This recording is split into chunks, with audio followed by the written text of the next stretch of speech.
rivalries in the Middle East have in some sense been exported to the Horn of Africa. And I think there are two kinds of rivalries that one has to mention. The first is the rivalry between Saudi Arabia, the UAE, and allied countries, and Iran. And the second rivalry is between Saudi Arabia, the UAE, its allies, and Qatar and Turkey on the other hand. And so these two kinds of rivalries have played out in different ways in the Horn. The first one to play out, at least in recent years, and one has to understand there's a very old backstory dating back to the 1960s, Middle Eastern rivalries spilling into the Horn of Africa. But the most recent iteration begins in 2015 with the Yemen war.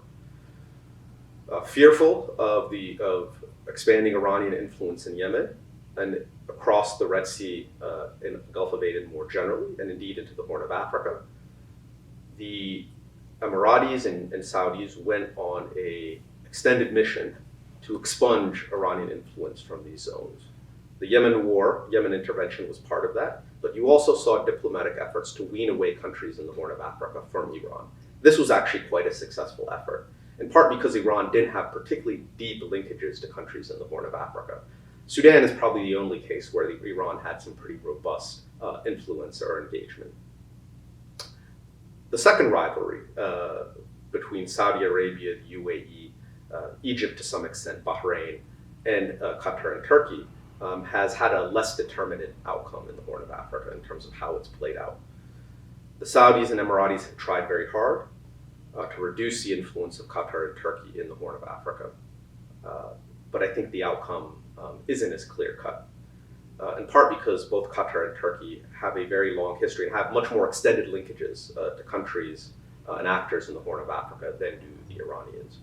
So what you saw after the Gulf crisis in 2017, where the Saudis and Emiratis not effectively, but attempt to blockade and isolate Qatar, is that a number of countries in the Horn of Africa, despite the insistence of the Saudis and the Emiratis, made the decision to stay neutral in that crisis. So Sudan under Bashir is a good example of this, but also Somalia under President Farmajo.